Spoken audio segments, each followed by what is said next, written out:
You ever look at someone and just feel it? Like, yeah, their body's moving, but their soul clocked out 10 years ago. There's a spark in their eyes, but it's running on 5% and ignoring all software updates.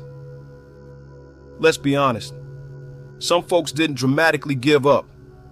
They just kinda quietly handed the wheel over to autopilot and called it being realistic. But this isn't a judgment, because the real plot twist, most people who gave up don't even know they did. First sign, they stop asking real questions. They go from curious to comfortable to numb. They don't wonder why they're here anymore. They're just asking what's for dinner, who's getting voted off, did my boss like my email font?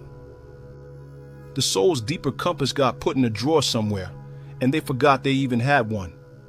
Now it's all GPS and groupthink. They know the fastest route to work, but couldn't navigate their own purpose if it hit them in the face. They scroll for meaning and binge for relief. They trade epiphanies for notifications. And if silence creeps in, panic, because silence might say something real. Second sign, the default setting is autopilot.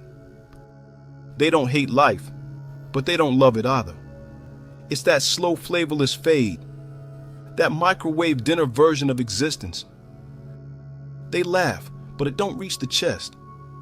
They smile, but it doesn't touch the spirit. This is spiritual carbon monoxide. No smell, no taste, just slow soul suffocation.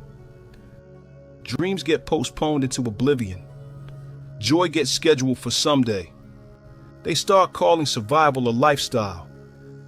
They're not sinking, but they're not swimming either. Just floating in circles, wearing a life jacket made of apathy. The passion's not dead, just buried under emails, errands, and maybe next year's. And the scariest part? They forget they were ever on fire. Third, they cope instead of change.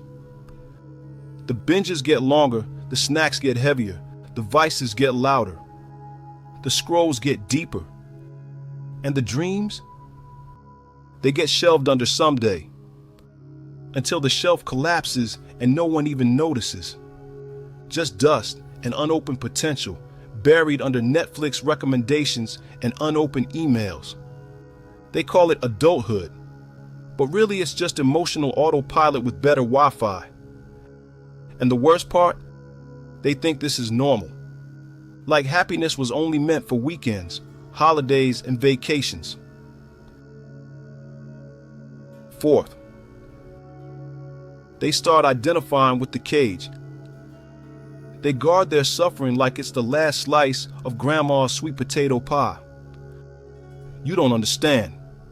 I got bills. I got trauma. I got responsibilities. Yeah, and you also got breath. You got awareness. You have the same 24 hours the greats have. This isn't about toxic positivity. This is about truth. They've mistaken safety for purpose, and now they're decorating the prison cell.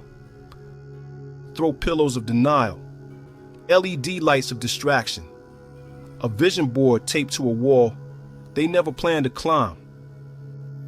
They call it stability, but it's really just well-managed fear, because deep down, they'd rather be comfortable in the cage than risk freedom and meet themselves. Fifth, they become allergic to their own potential. Anytime life hands them a mirror, a challenge, a compliment, a calling, they flinch like it's poison. Nah, that's not me. I could never do that. That's for people who got their life together. They treat elevation like it's an insult, because deep down, they remember who they are. And that memory stings when they're living small. So instead of stepping up, they shrink, they self-sabotage, They ghost their greatness. It's not fear of failure. It's fear of what happens if they actually win. Because winning means becoming. And becoming? That means no more excuses. No more shadows to hide behind. Just raw, soul-lit truth. And that's scary when you've been in the dark for too long. But here's what's actually going on. They didn't give up on life. They gave up on the version of life that kept rejecting them. The Matrix sold them a script. Go to school, get a job, follow the rules, shrink the soul. And when that script didn't fit, they blamed themselves. So they assumed they were broken. But they weren't broken. They were awake. And in a world that profits from your confusion, awakening looks like failure at first. But listen, you don't climb out of this by waiting to feel ready. You climb out by choosing to feel again. Bliss, rage, wonder, power. Feel something real and follow that thread. The world doesn't need more numb survivors. It needs wild, weird, lit up warriors. You didn't come this far just to bench yourself in your own story. You are the storm and the stillness. You are the chapter that breaks the curse. So if this video stirred up something in you, maybe you haven't given up completely. Maybe, just maybe. You've been resting, you've been observing, you've been remembering who the hell you are.